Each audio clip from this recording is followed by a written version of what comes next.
Well, good morning. It's good to welcome everyone. Glad everybody's in from the cold and warming up.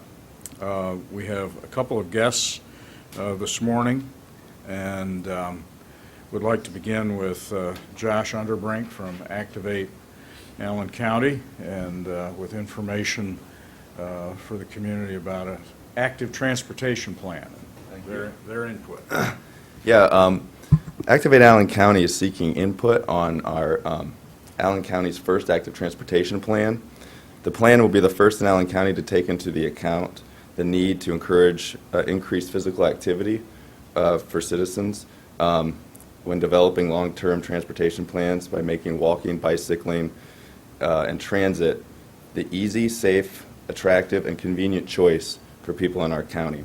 The web survey, which will take about 10 to 15 minutes to complete, can be found on our website at activateallencounty.com under our Active Transportation tab. Paper copies of the survey can also be picked up at our office at 136 West Street here in Lima, and those can be completed in our office or taken and turned back into us at a later time. If you have any questions about the plan, I'm available by phone at 419-221-5035, and you can always stop in at our office, like I said, at 136 West Street in downtown Lima. I also want to take this opportunity. Before you move on, yes. Josh, are folks being asked to comment on a plan, or are they actually being solicited for what they'd like to see in a plan? Both. We have some preliminary plans that have been compiled from Regional Planning Commission, so you can actually go and look at some of the proposed routes and improvements and give a thumbs up or a thumbs down, add a comment to those plans, as well as we're asking for feedback on your neighborhoods. We want to know what issues you're dealing with where you work, where you live, and where you play. So it's really about people just letting us know about those issues that we may not see every day because we might not be in your neighborhood necessarily. So then we also have a unique opportunity this Friday for our mobile produce market, which is a collaboration between Activate Allen County and the West Ohio Food Bank. And this Friday, in addition to our normal Tuesday and Thursday stops, mobile produce market will be at LACA from 11 a.m. to 2 p.m. On Friday the 20th. So we encourage folks to stop down, take advantage of low-cost produce that you can buy conveniently right from our mobile produce market. So thank you very much. You guys have a good day. This active transportation plan, I think, is a very serious attempt to engage our community in a discussion about what it is that we want to see countywide. This is not just in the city. This will involve the villages, Bluffton to Spencerville to Harrod, and the opportunity for folks in all of those communities and throughout Allen County to encourage the use of bicycles, encourage pedestrian activity, and the use of public transportation. So I think the folks throughout the community need to be aware that this is not exclusive to the city. It's the entire county that's being looked at, and policies and projects that might guide the development of a plan over time. And this includes everything from the need for sidewalks, bikeways, dedicated routes for cycling activity, and the like. So we really want to encourage people to take a look at what's been developed, but then to provide additional thoughts about what they'd like to see. Also, this morning, Reverend Claytonia Manley Logan, who's the pastor of Victory Christian Center, is here with a couple of announcements of projects that she and her colleagues and church members are organizing for the community.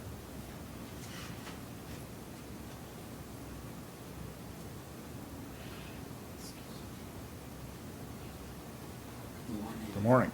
Welcome. Actually, I'm the assistant pastor at Victory Christian Center. But I'm the founder of www.for.com, and it's the Working Wise Women for Christ Only Ministries. We're in the process of hosting a citywide fellowship function called Back in the Day event. This event is designed to bridge the lack of fellowship in our community. We're reflecting music and dress fashions from the 50s, 60s, and 70s eras. We are hoping to make this an annual event, good, clean fun. We are Christians, but we want to pull the community together. We have that in common, music. I mean, I don't care what district you're in, your color, your background. We want to come together. You know, we separate things so much, and I think this will be a good opportunity for us to come together. So we are therefore petitioning your help through monetary funds, denotable items such as food, decorations to help with the event, raffle items such as TV, stereos, bikes, whatever have you, gift cards for raffle items. The monies that we make from this event, we will give a part of it. We'll go 50-50 with a single women with children to provide necessary needs for the family. This morning it was laid upon my heart not only just to individualize it, but the Samaritan House. I had to stay at the Samaritan House at one point in time, so I want to be able to give back to the community. www.for.com, Working Wise Women for Christ Ministries won't only deal with a particular organization. We want to meet the needs of our community. So if either one of you need us, we want to be able to come there to volunteer, to help. If it's, I don't care if it's helping do a yard work or helping volunteer to do this or that, we're here to do that. So we need the donations. We need for it to come in. We need for everybody to come out. Like I said again, it's not a black thing. It's not a white thing. It's not a men or women. It's a community thing. We really want to help the Samaritan House at this point in time. I talked to Miss Marilyn this morning, Mr. Mayor, and she said that they're having fundings that are being cut and programs are being cut. So like I said, I had to get assistance from there before me and my 3 children. So we want to most definitely be able to help contribute to keeping them up and running, because we know that the question is posed, am I my brother's keeper? And Working Wise Women would like to say, yes, we are. So that's what we want to do as far as that one. So the event is being held when? It's on February the 21st at the Bradfield Community Center at 7 o'clock. Last thing is at Victory Christian Center, we're having a Friday Night Live, and it's held December the 27th at 6 p.m. It's located at 841 West Spring Street. I'll be bringing the message that evening, but also we're asking everybody in attendance to come out and show our support for the passing of Nelson Mandela. So we're asking everybody to put on some type of African attire.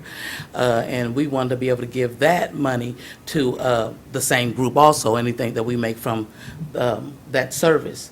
And anybody else that may be in need of, but all you need to do is contact me at 419-516-1525 or Minister Sarah Terrence at 567-825-2804.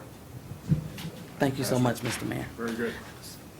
Good luck with Thank you. both events. Also, Pete White is here from the Department of Community Development. Obviously, we have had some significant snowfall, and there are some rules and regulations around that we want to remind the community. Good morning, everyone. I just have a few reminders regarding snow removal on public sidewalks. The City of Lima would like to remind property owners that snow and ice are required to be removed from public sidewalks within the first 4 hours of daylight after the snow has stopped falling. We are reminding owners to clear public sidewalks abutting all properties they may own, including properties that may currently be vacant, including commercial buildings and vacant lots. Whenever the public sidewalk is impeded due to snow or ice, it should be made safe and convenient for pedestrian travel by removing the snow and covering the ice with sand, salt, or another suitable substance. When clearing driveways and parking lots, we ask that snow not be pushed into the street where it can impede traffic or the drainage as the snow begins to melt. Unfortunately, failure to remove snow and ice may result in a property maintenance code violation and possible fees and penalties. The elderly and persons with disabilities who need assistance with snow removal are encouraged to contact their local neighborhood association for assistance. Information for neighborhood associations can be found at lacnip.org, or you can contact neighborhood specialist Connie Dersham at 419-221-5177 for more neighborhood information. Thanks.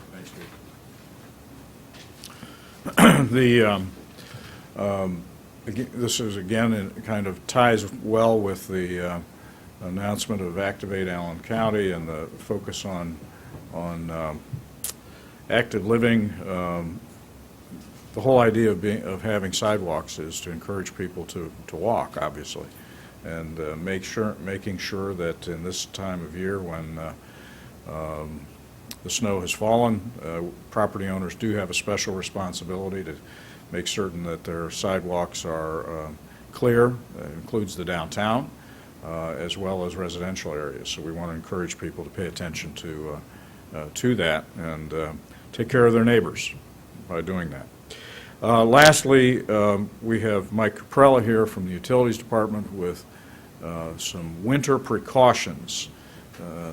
The cold weather kind of snuck up on us, I think, and folks need to be reminded of some simple things to take care of. First, activate Allen County and making healthy choices. My healthiest choice today was whether to eat a chocolate chip cookie or an oatmeal raisin cookie, so I don't know, how healthy that was. Sorry about that. I'll be serious. Dealing with weather. First, I'd like to say that if you like to sled, with the snow we've just received over the last week, go to one of the reservoirs. Those hills are just great. But a lot of people have been out there using the facilities, sledding. We just ask them to do it safely and don't sled on one of the hills where you have a short landing area where you go out on the road and possibly get hurt. So there's a lot of nice areas. We're getting a lot of activities there. But we're also getting some activities there we don't welcome, and that's snowmobiles and four-wheel drive vehicles that seem to want to drive up and down the banks of the reservoir and off-road and into city property, and they just tear things up.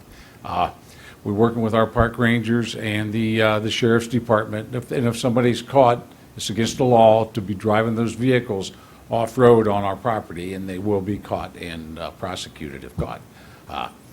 Also, we never encourage people to ice fish on the reservoirs. And this is a little earlier than normal to be given this announcement. Normally we do this later, but it seems like winter's hit us this year before winter really officially even started.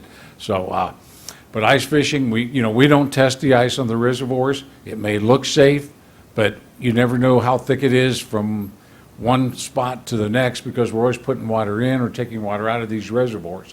And that water comes under the ice if there's ice there. And you may be walking on safe ice and 2 feet later you'll step on something that's thin and go through there. So we don't encourage it. I mean, it's allowed, but we never say that the ice is safe. So use the reservoirs. They're a good recreational, tool, but just, be safe and be legal when you're there. Some tips, with the cold weather hitting us earlier, our crews have actually been kind of busy going out, seeing areas where people that have had actually frozen service lines into their house for water freeze-ups. You get sub-zero weather. Some of the evenings get pretty cold. And if you haven't taken the normal precautions that we try to encourage people to take every year, things like taking your garden hoses off the outside spigots. It seemed like winter just kind of hit us real quick this year, and I don't think some people have done that yet. You want to go out and just check your garden hose. Most of those outside spigots are a self-draining spigot, but if the hose is still on there, it won't drain. And then if it gets really, really cold and stays cold for a while, you could have a water line break.